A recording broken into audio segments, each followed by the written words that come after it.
Bună ziua, doamnelor și domnilor, sunt Amedeo Ene, bine ați venit la o nouă dezbatere aici la Realitatea Plus. Din capul locului, dați-mi voie să vă spun, invitatul meu astăzi, invitata noastră astăzi, este doamna Ionela Stan, profesor psihopedagog. Doamna profesor, bună ziua, vă mulțumesc foarte mult că ați venit. Bine vă regăsesc.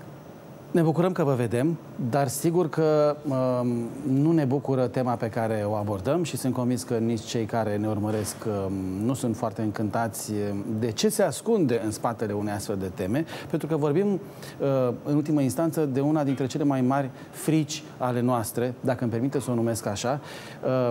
Este frica pentru viața copiilor noștri, frica pentru viitorul copiilor noștri.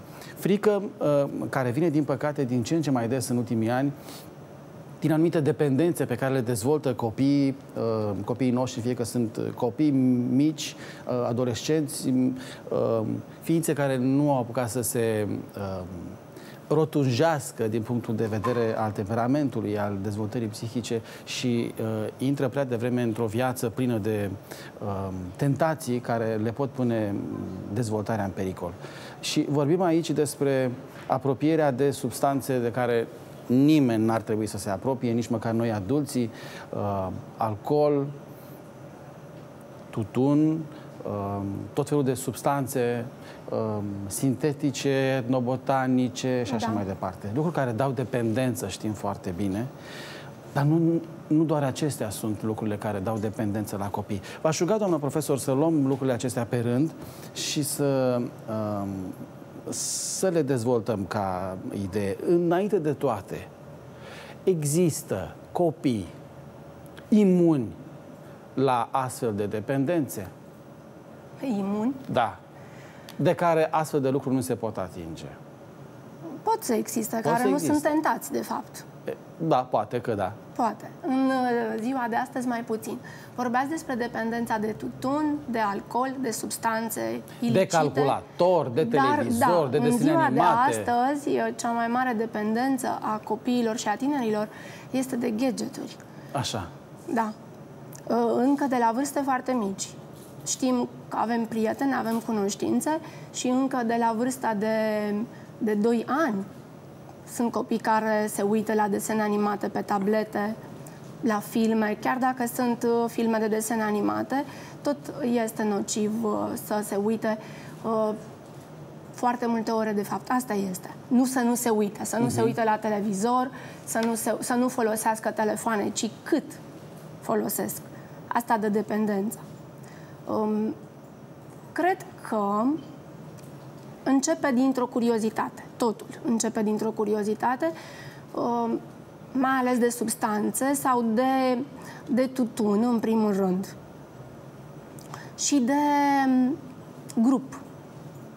Anturajul este cel care îl face pe copil când ajunge la pubertate, de cele mai multe ori apartenența de grup, nevoia de a fi cu ceilalți. Haideți, vă rog, să luăm lucrurile pe rând și să începem cu ce credeți dumneavoastră din aceste câteva dependențe pe care le-am enumerat. Poate că sunt și altele și vă rog, dacă sunt și altele, să le puneți în discuție, dar să începem cu dependența care vi se pare dumneavoastră, numiți-o cum doriți, cea mai gravă, cea mai ușor de instalat, cea mai greu de îndepărtat, cea mai dăunătoare. Care ar fi? Cum spuneam, în primul rând, tutunul. Vârsta a scăzut foarte mult de debut. Cred că e prin clasa a 5-a, a 6-a. Clasa a 5-a, a 6-a, asta înseamnă 12-13 ani. Da, și nu putem să spunem băieți sau fete, ci împreună. Câți băieți, mai mult băieții fumează, mai mult fetele. Asta se întâmplă, doamna profesor, și sper că nu greșesc, se întâmplă mai degrabă la școală sau, mai corect spus, în afara casei. Pentru că în perimetrul familiei mă gândesc că asta este foarte greu de atins. Și atunci se întâmplă lucrurile acestea la școală și pe lângă școală? Pe lângă școală, de cele mai multe ori, în părculețele de lângă școală. Este foarte trist, de fapt. Am avut o dezbatere la o clasă și copiii spuneau, păi da, dar cu banii de buzunar ne cumpărăm, își făceau chetă sau aveau anumite zile care trebuie să cumpere țigări. Știți că peste tot în magazine este afișată legea. Da? Da. Nu vinde minorilor tutun, țigări și alcool. E așa de fiecare dată, întotdeauna? Eu am văzut sau că se mai vând? E afișată, am zis. E afișată, sigur că da. Atât, doar afișată. Dar se mai vând. Se vând, altfel cum le-ar avea. Doamna profesor, dumneavoastră vorbiți foarte mult cu copiii, foarte mult cu copiii. Și copiii care sunt tot mai inteligenți, la vârste tot mai fragede, și copiii văd peste tot în jurul nostru aceste interdicții. Interzis fumatul mai devreme de 18 ani. Fumatul este foarte dăunător, fumatul ucide. Văd tot felul de campanii, la televizor, pe internet, pe Facebook, și totuși copiii încep să fumeze. Ce este în mintea Sunt campanii care se fac chiar împreună cu cei de la Antidrog. Da. În școli? În școli, da. Colaborăm foarte bine cu psihologii de la Antidrog pentru prevenire, că asta se poate face în școli, în primul rând, la vârstele acestea mici. Și cu părinții, de asemenea. Ce e în căpșorul lor? Ce e în mintea lor când încep să fumeze? Sunt foarte curioși, sunt tentați. Într-adevăr, sunt niște substanțe acolo care îți dau o stare de bine, dar și modelul. Toți fumăm, aproape. Peste tot, acum se vorbește despre legea asta. Da, adulții, în casele lor se fumează. Sunt și copii care nu vor să fumeze. Sunt chiar foarte stresați că părinții lor fumează și or să se îmbolnăvească. Spuneți că află că tutunul ucide. Și în momentul acela sunt speriați. Este un băiețel mai mic, de 10 ani, care mi-a spus și l-a chemat pe tatălui în cabinet și i-a spus foarte clar: trebuie să te lași de tutun. Mie mi-este frică că tu o să mori. Ce a răspuns acel tată? Tatăl i-a zis că da, o să mă las, și, de fapt, acum fumează pe furici de copil. Pe ascuns. Copilul? Nu, tatăl fumează pe ascuns de copil. Copilul este foarte mic.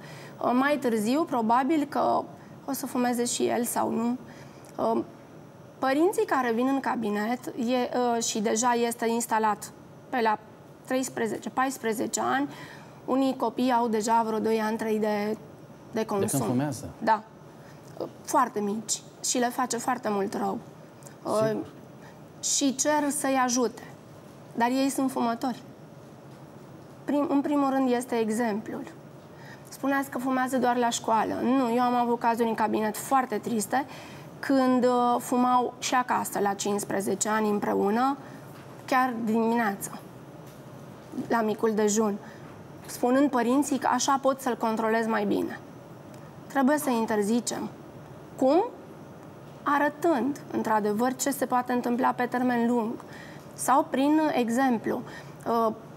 Chiar e exemplu negativ. Uite, eu nu mă mai pot lăsa de tutun, uite cât de rău mă simt uneori, fac eforturi să mă las. Doamnă profesor, această dependență de tutun este aproape imposibil de vindecat și la adulți. Da, este foarte greu. Foarte greu se pot lăsa și adulții de fumat. Da, pentru că este vorba despre dependență la nivel fiziologic, în primul rând, dar și cea la nivel psihologic este foarte greu de...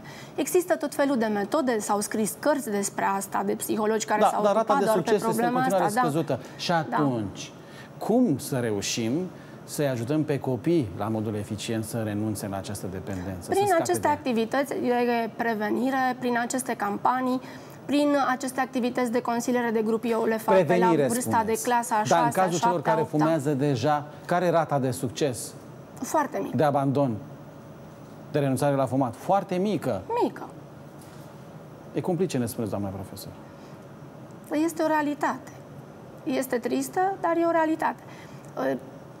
Știți că eu le fac și despre cum să spui nu, să înveți să spui nu. Activitatea de consiliere pe asta, cum să renunți. E legat de tema noastră cu stima de sine, de fapt, în grup. Pentru că ei își spun, dar ce, tu ești prost? Hai să vezi și tu cum este, știi ce bine te simți. E nemaipomenit, tu nu ești cool, ca noi. Da? Și atunci copilul care se simte exclus, simte nevoia să fie integrat și el în grupul respectiv, este nevoia vârstei. E firesc. unde este locul în care poate fi rupt acest lanț, dacă poate fi rupt cu succes, și, pe de altă parte, cum ar trebui făcută o campanie de... Știți ce urât îmi sună? Campanie de prevenire. Au fost atât de multe, nesfârșite campanii de prevenire fără prea mare succes. Unde trebuie intervenit înainte să se producă răul? Succesul nu trebuie să fie atât de mare la mulți deodată. Este foarte important să se facă, nu prea se mai fac. Și era în școală... Mesajul meu antidrog a fost o campanie foarte bună. Copiii scriau niște scrisori chiar pentru părinții lor. Erau prezentate niște cazuri, uneori dramatice, într-adevăr, și fac foarte bine.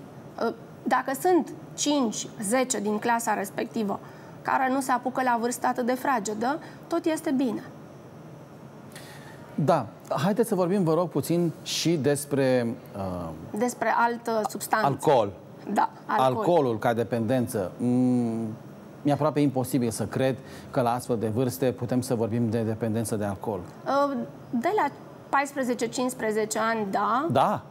Consumă, încep cu o bere, așa ca între prieteni, că e cald. Și pot să consume și băuturi mai... chiar whisky, puternice. Cum le consumă? Eu am mai participat uneori, că eu sunt de gașcă, așa-s luată de către ei, și am mai participat la anumite petreceri.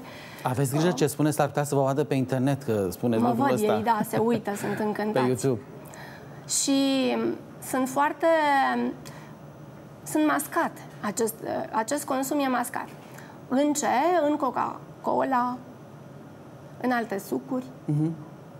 Fără deci să știe adulții. Pun alcoolul în ceva care pare inofensiv, o băutură inofensivă.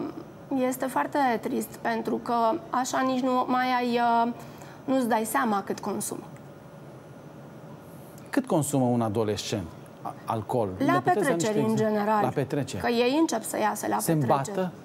Și mai ales, știți ce se întâmplă? Petrecerile în ziua de astăzi nu mai sunt sub supravegherea părinților. Nu se mai fac petreceri în casele lor. Se fac în cluburi. Dacă se îmbată, adică beau până într-acolo încât să se Dar au fost îmbete? și situații, eu știu situații când au intrat în comă alcoolică și a trebuit să fie chemată salvarea. Depinde de copil și dacă rezistă, nu rezistă, dacă are acest control când să se oprească. Nu au nici adulții acest control. Știți bine că alcoolul foarte repede ajunge la creier. Da. Și modifică rațiunea. Se poate vorbi despre alcoolism la copii, la adolescenți? Se poate vorbi, știți că au fost niște cazuri de alcoolism chiar la bebeluși? Prin mamă, prin laptele la mamă. Se poate vorbi de alcoolism la adolescenți dacă este o familie cu alcoolici, probabil. Dar ei consumă ocazional, la petreceri, nu zilnic, neapărat. Se poate apoi, mai târziu, poate să dea dependență și la vârsta de prima tinerețe să se ajungă la dependență. Întorcându-ne puțin la campanii de prevenire, la campanii de conștientizare, la sfaturi pe care le pot da învățătoarea, profesorul, dirigintele, psihologul școlar, precum dumneavoastră, părinții, prietenii și așa mai departe. Sfaturi. De cele mai multe ori nu se lipesc. V-aș întreba, pentru că vorbiți cu toți copiii din jurul dumneavoastră de la școală, ce spun copiii care refuză astfel de lucruri, alcool, să spunem? But there is simply no need in the 21st century to be part of a federal system of government based in Brussels that is imitated nowhere else. Ei au o altă stare psihică, în primul rând. Când sunt construiți altfel? Sunt construiți cu altă stimă de sine crescută. Nu au nevoie să se dea în spectacol la o petrecere. Nu au nevoie să capete încredere în sine. Da? Dacă un băiat se duce la o petrecere, consumă un pic de alcool, hai să fiu și eu mult mai dezinhibat, poate să cuceresc o fată. Asta e, la vârsta adolescenței se consumă mai mult alcoolul. Ceilalți nu sunt de acord pentru că au niște obiective stabilite, Poate că și în familia lor este o altă situație. De multe ori, chiar dacă începe într-o joacă, poate să se oprească. Dacă sunt ok în mediul lor, nu sunt într-o familie defavorizată, cu multe certuri acasă. Și atunci se pot opri. Încearcă și își dau seama. Gata, am văzut cum este. Cine le poate oferi un ajutor eficient? Împreună. Eu cred că nu poate nici consilierul singur, nici profesorul singur, nici părintele singur. Împreună, dacă el aude de la mai mulți și nu doar cu cicăleală. Nu ai voie aia, nu ai voie aia, nu ai voie cealaltă. Pentru că știți cum e cu fructul interzis. Trebuie să îi se spună, poți să încerci asta, ok, și poate și eu am încercat la vârsta ta. Nu e asta un pic de curaj pe care îl primește de la părintele, care și el a încercat la vârsta lui? Îi spun că și eu am fost vulnerabil. Înțeleg că tu ești la vârsta asta vulnerabil și, uite, asta ți se poate întâmpla. Îi se arată ce consecințe sunt. Într-un fel, îi se dă ocazia să aleagă. E bine să lucrezi așa cu adolescenții, chiar și cu preadolescenții, să vadă o paletă de consecințe.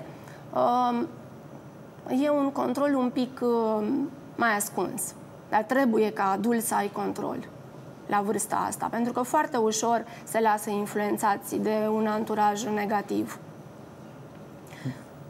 Eu cred că legea asta cu fumatul și cu alcoolul ar trebui aplicată de adevăratele.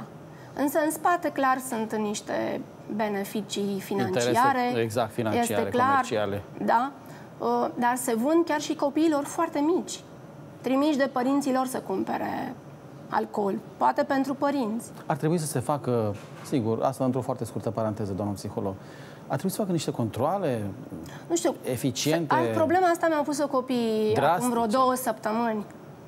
Asta cu legea. Chiar ei mi-au pus problema asta la o consiliere de grup. Ce au spus? Da, cei care nu sunt de acord. Vedeți, legea asta, pot să mă duc și acum să cumpăr și îmi da. Este foarte gravă.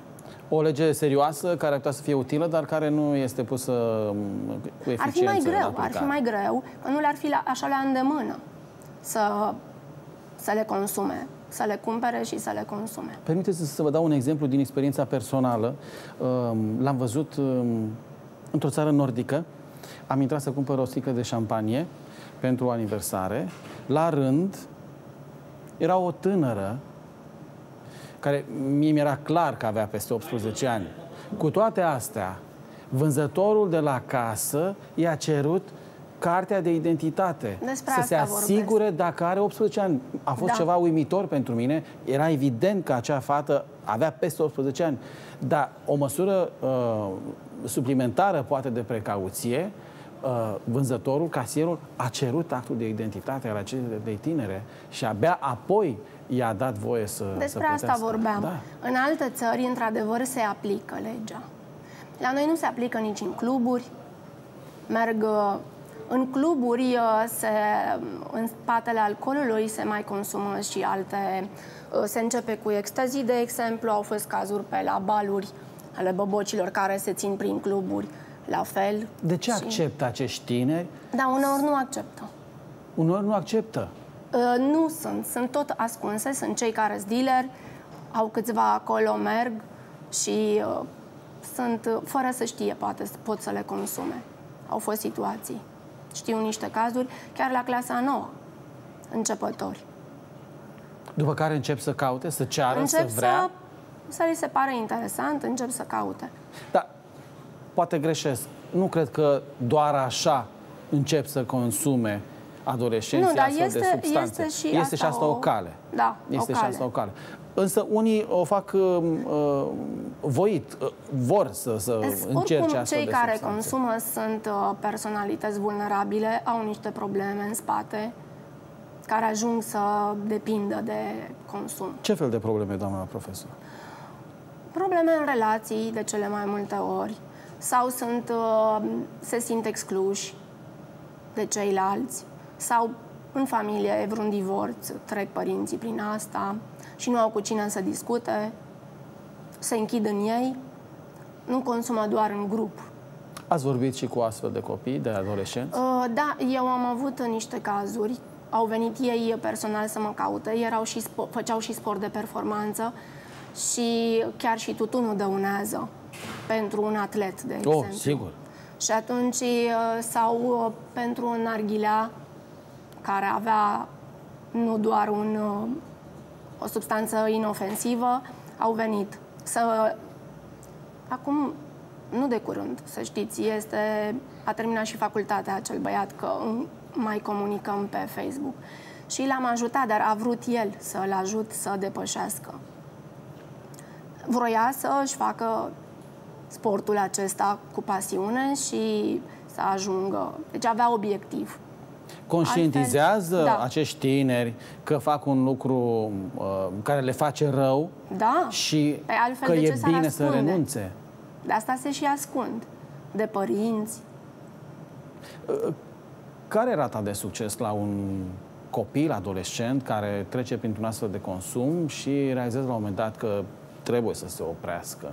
Rata este foarte mică. Foarte mică. Eu nu mă ocup, eu am colaborat, v-am zis, cu cei de la Antidrog, cu colegi psihologi de acolo.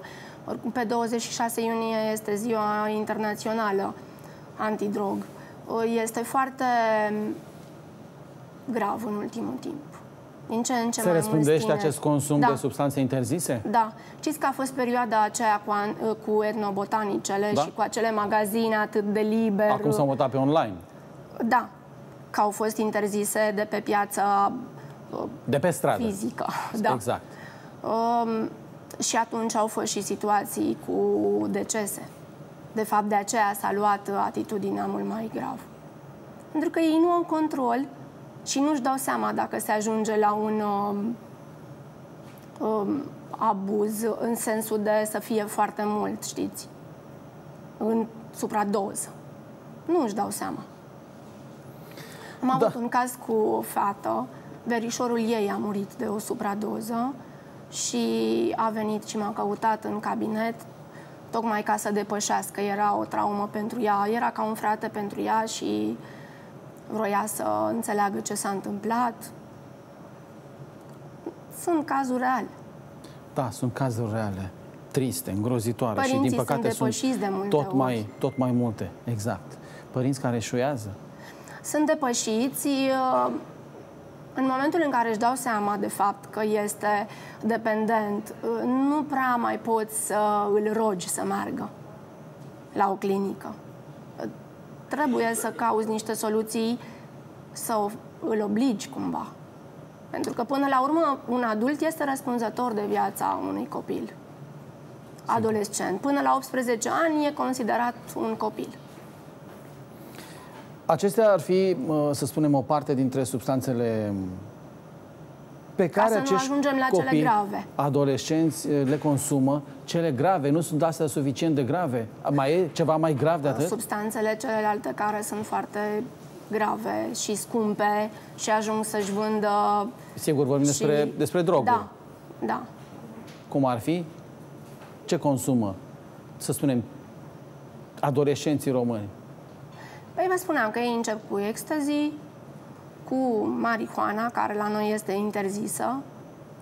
Ați văzut cât de mulți tineri sunt încântați că sunt țări în care nu este interzisă. Și pot să ajungă spre cele foarte puternice. Da, mi-este și frică să mă gândesc, pur și simplu. Vreau să trecem peste acest capitol, pentru că mai sunt și alte dependențe. Da, eu aș vrea să vorbim despre dependențele astea de gadgeturi. Exact, la asta urma să ajungem. Pentru că sunt foarte răspândite în ultimii ani și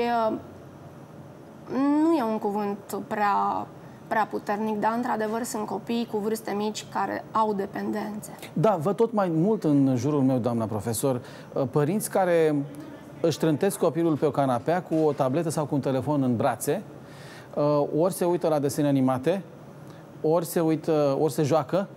Da. Pe măsură ce vârsta crește, încep să folosească și Facebook-ul, care de asemenea le dă dependență. Haideți să o luăm cu cei mici, foarte mici. Cei mici dezvoltă dependență de tabletă și de la 2 ani. Acum vreo 3 ani mi s-a solicitat un articol pentru o revistă de părinți și chiar despre asta era vorba. S-a coborât dependența la vârste atât de fragede? Da. Chiar un copil care stă într-un pătuț. Îi se pune această tabletă, care este minunată. Uitați, și noastră o folosiți, nu? Sigur. E minunată. Săptămâna trecută niște băieți îmi spuneau, dar eu nu-s dependent, dar mie chiar îmi plac acele jocuri. De clasa 7-a băieții, 14 ani. Cum să fiu dependent? Acolo sunt mult mai atent, nu îmi fac ce rău la nivel psihic. Eu vorbeam de efectele la nivel psihic. La vârste mai fragede sunt mult mai grave efectele. Sunt tulburările de limbaj, tulburările de atenție, de concentrare a atenției, apoi cele emoționale. Putem să ne dăm foarte repede seama dacă e dependent deja copilul, orice vârstă ar avea el, dacă îi luăm acest obiect din mână. Cum reacționează? Dacă începe să țipe, să plângă, să urle, este deja spre drumul acesta. Sigur, un adult nu țipă, nu urlă, dar sigur devine irascibil, agitat, nervos. De exemplu, dacă nu-l lași să fumeze. Și atunci mă gândesc că, din ce spuneți dumneavoastră, lucrurile sunt cam la fel. Da? Efectele psihologice sunt cam la fel la dependențele astea.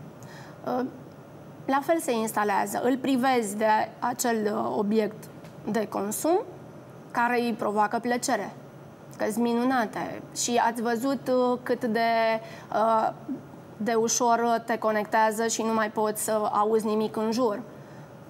Sunt copii, nu mai aud nimic, nu mai știu ce se întâmplă în realitate. Da, domnule profesor, o tabletă este foarte bună, un laptop, chiar și un telefon. Sunt și necesare în momentul în care, să spunem, citești o poveste, asculți o poveste, o mică poveste de teatru radiofonic. Sau o vezi. Sau o vezi, sigur că da. Sau îți faci lecțiile. Sau încerci să înveți un lucru nou ca să te pregătești pentru tema pe care ți-a dat-o la școală. Nu e un lucru rău. Chiar și pentru relaxare sunt bune. Important este să fie realizat un program și să fie monitorizat timpul pe care îl petrece copilul în fața acestora. Până unde e în regulă, e corect, e bine, sănătos, e util ca un copil, un adolescent să își petreacă timpul cu un gadget în mână? În niciun caz 12 ore pe zi 12 în vacanță. Ore? Dar stau 12 ore pe zi? Cu siguranță. La cei mici, părerea mea este că nu au de ce putem să citim de pe cărți poveștile. O, Doamne, ce frumos miroase o carte! Sau să povestim, că știm povești, cu siguranță. Mai știm? Cred că le mai știm. Da, poate că unii dintre noi, da. Mă tem că tot mai puțini părinți poate mai știu. Mai știu povești. Sau să le inventeze împreună cu copiii lor. Și atunci dezvoltă creativitatea, se creează acea conexiune împreună. Pot să se uite, dar nu singur copilul mic. Să-l lași acolo doar că e comod. Pentru că este. Un copil așezat în fața unui gadget sau cu el în mână, nu se mișcă, nu cade, nu se rănește, nu pleacă, nu se împiedică. Nici nu mai știe dacă are nevoie de masă. Ce efecte asupra dezvoltării psihice a copilului are o astfel de chestiune, doamna psiholog? Vă spuneam de problemele de limbaj, de tulburările de limbaj. Ce înseamnă asta? Copilul nu mai comunică. Nu mai comunică. Foarte mult, da. Și nu reușește să folosească, să-și dezvolte vocabularul. Nu este corectat pe anumite sunete. Că nu-l ascultă nimeni, nu-l întreabă nimeni, nu-l aude nimeni. Da. Că el stă acolo. Este apoi problema aceea de frustrare. Pe partea emoțională își dezvoltă, dacă face jocuri și nu reușește și are de trecut niște niveluri. Eu știu multe despre jocuri, că îmi povestesc ei. Și în momentul ăla se enervează. Au fost cazuri când se enervează că nu reușesc să treacă la un nivel superior la un joc. Exact. Pentru că este foarte greu la aceste vârste să facă diferența între virtual și real. Asta e de fapt problema. un copil așa de mic, dacă vede acolo un film și este ceva de groază, să zicem, sau o scenă mai violentă, el chiar crede că se întâmplă. Dacă îl urmărește împreună cu adultul, adultul poate să-i spună, uite, nu s-a întâmplat asta. Sau să-i aleagă la ce să se uite. Sunt și canale pe televiziune de desene animate care trebuie selectate. Au un limbaj îngrozitor. O, da. Numai devreme de acum, sigur, pare ceva inofensiv, dar permiteți-mi să dau exemplul acesta într-o foarte scurtă paranteză. Acum câteva zile vedeam pe un canal românesc de televiziune, Albă ca zăpada, la ora 20, când toată lumea se uită la televizor, inclusiv copiii, la ora 20 era Albă ca zăpada și piticii, traducerea, dublarea era absolut mizerabilă, iertați-mi cuvântul. Piticii avea un limbaj care nu avea nicio legătură cu transcriptul, cu scenariul original, era doar traducerea foarte proastă. Sau adaptată. Un limbaj adaptată, sigur că da. Un limbaj pe care copilul meu n-aș vrea să-l aibă. N-aș vrea să-l aibă nici după 18 ani, dar nu de la 5 sau la 10 ani. Da. Dacă aude mereu acele cuvinte, uneori nici nu înseamnă, nici nu știu ce înseamnă. Nu știu, nici nu-și dau seama că sunt niște cuvinte urâte. Nepotrivite sau imorale chiar. Mai sunt în aceste filme pentru adolescenți. Știți că e fenomenul acesta de bullying. Și ne puteți găsi un cuvânt românesc? De hărțuire. Hărțuire. Adică să găsim pe cineva mai slab din grupul nostru, din clasa noastră, și pe el să încercăm să ne arătăm mușchi în fața lui. Să-l facem să se simtă cât mai slab. Și sunt în filme acestea pentru copii, sunt astfel de exemple. Cei de acolo se fac scenarii cum să poată să-l atace pe altul și vin la școală și aplică.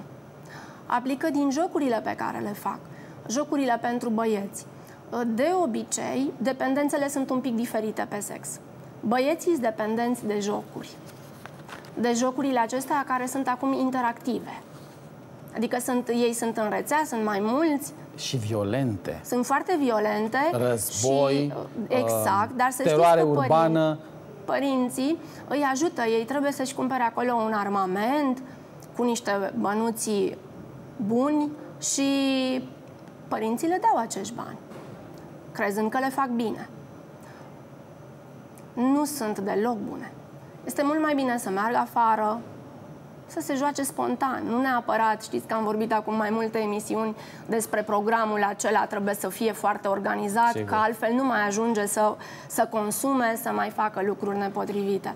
Nu, dar să și bată puțin mingea pe Maidan, să se julească la genunchi. Spontan, da, să inventeze acolo un joc de-a mama și de-a tata, îmi spunea o fetiță săptămâna trecută, cu prietenii ei. Sunt foarte importante. Acolo vedem cum percep ei realitatea noastră. Vă mai dau un exemplu, doamna profesor. Spuneți-mi. Acum câteva săptămâni am călătorit cu trenul. Lângă mine era o tânără mămică, avea în brațe o fetiță care nu cred că avea un an. Probabil că era prea cald pentru copil și era destul de agitat.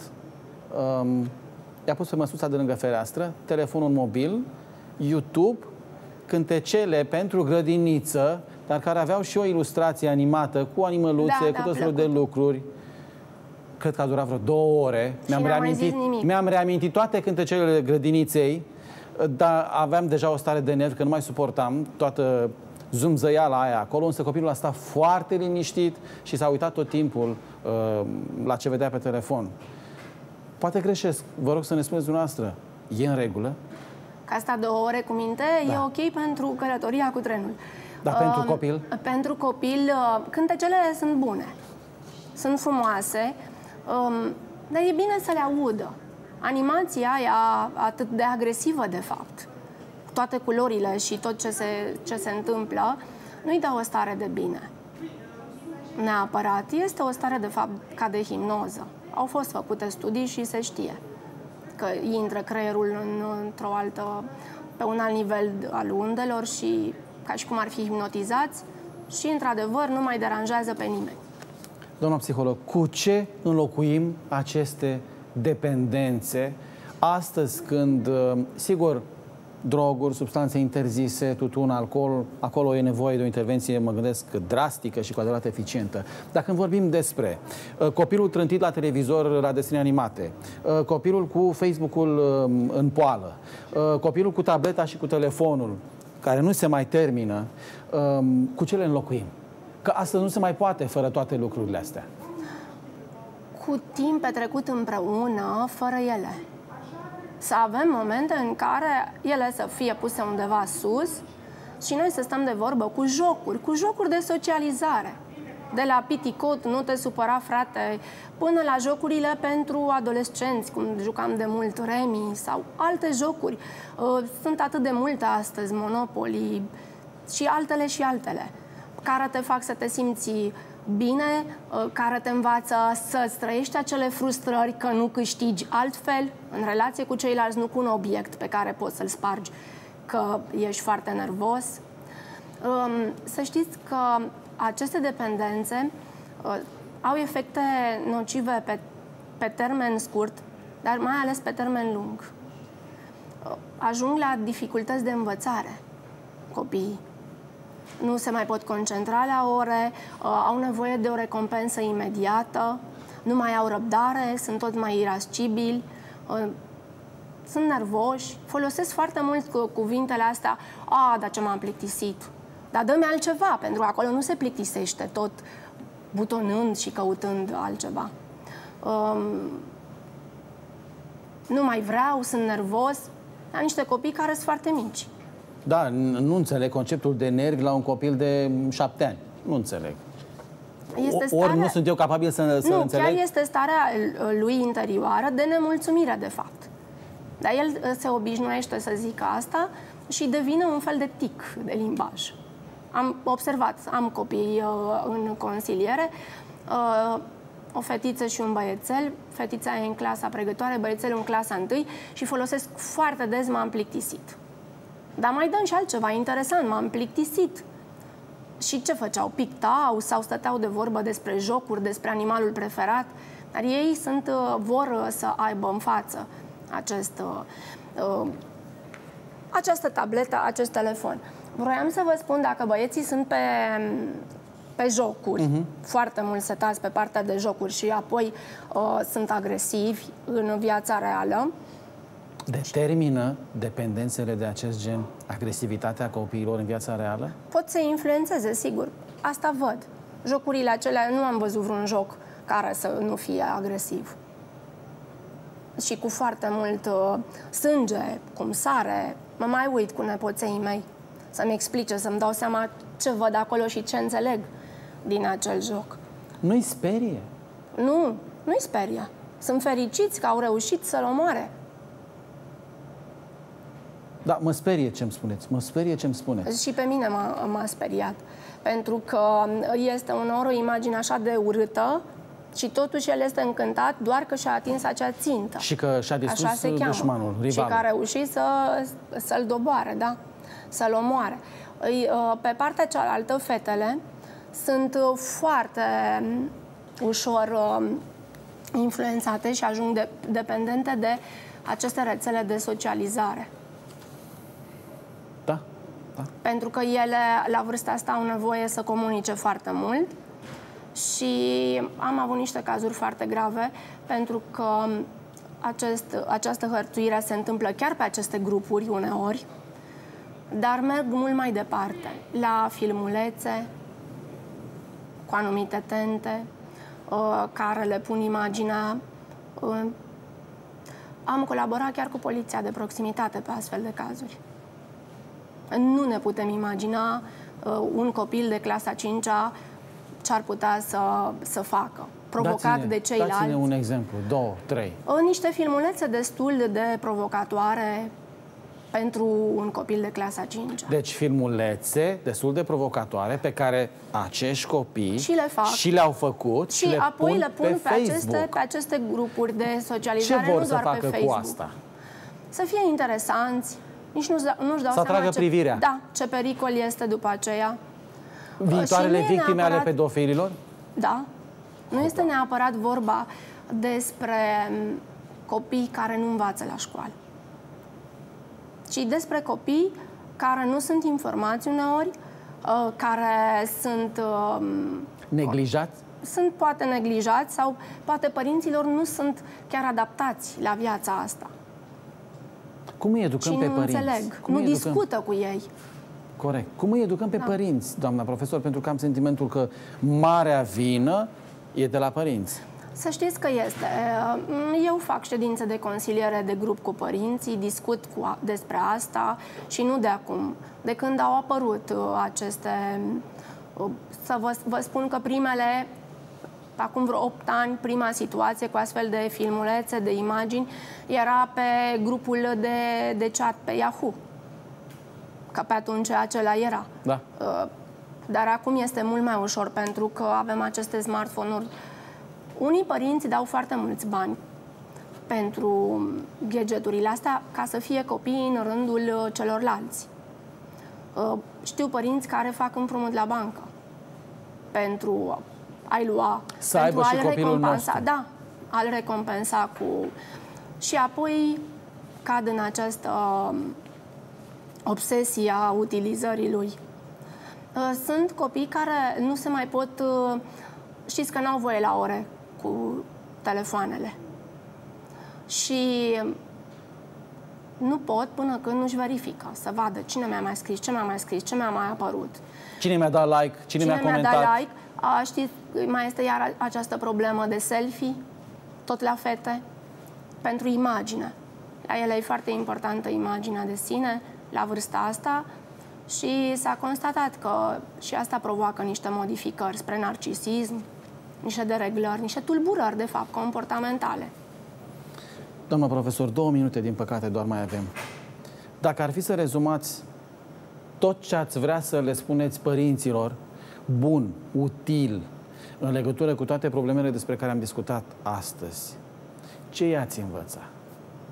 În primul rând, să-și cunoască așa cum sunt copiii, nu cum vor să fie.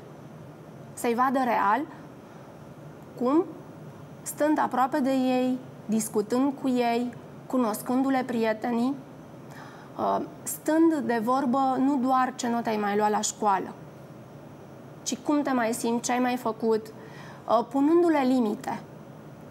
Părinții cred că îi ajută dacă îi cresc mai liberi. Copiii nu-și dau seama ce e nociv pentru ei de multe ori. Și nici adolescenții. Este bine să fim apropiați de ei și să știm când să le punem limită, chiar dacă ne spun în momentul ăla, știi, te urăsc. Ești o mamă rea, ești un tată rău, dar noi știm că le vrem binele. Și în momentul în care au nevoie de ajutor, ce trebuie să facă? Să apeleze din timp, când își dau seama. Pentru că de cele mai multe ori ei vin când sunt în situație de criză. E prea târziu atunci? Este târziu. O dependență odată instalată, o dependență, de exemplu, la 16 ani, nu iese cu zilele de la el din cameră, din fața calculatorului, e o problemă care trebuie să se ia de gândit. Foarte greu de înlăturat. Da, deci să ne apropiem de copiii noștri, să fim foarte atenți cu ei, să ne intereseze și altceva decât nota și tema și poate premiul pe care l-au luat sau Coronița, nu l-au luat la școală că anul toți suntem astăzi acesta. La sfârșit de an școlar. Exact. Și dacă vedem că apar niște probleme, să nu ezităm și să mergem la cei care se pricep și ne pot ajuta. Că schimbările se văd repede. Copilul este mai închis. Stă mai mult singur, stă prea mult în camera lui, chiar dacă stă și butonează. Să-l luăm în activități, să interacționăm cu el cât mai mult. Cu cei mici, să citim povești, să-i scoatem afară. Sunt mulți copii care stau cu bonele, stau cu bunicii, singuri în casă, ore în șir, cu foarte multe jucării, dar sunt tentați să stea la televizor dacă televizoarele sunt toate deschise în casă. Da, îmi pare rău că trebuie să ne oprim. Din păcate, timpul alocat acestei emisiuni s-a terminat. Aveți grijă de copiii dumneavoastră, doamnelor și domnilor. Doamna profesor Ionela Stan, mulțumesc foarte mult că ați venit. aștept să reveniți și să punem în discuție și alte teme foarte importante. Mulțumesc foarte mult. Și poate un pic mai vesele. Sperăm să avem și motive să vorbim despre lucruri puțin mai vesele. Chiar vă rog să căutăm și un subiect de acest gen. Mulțumesc foarte mult și dumneavoastră că ne-ați urmărit pe data viitoare.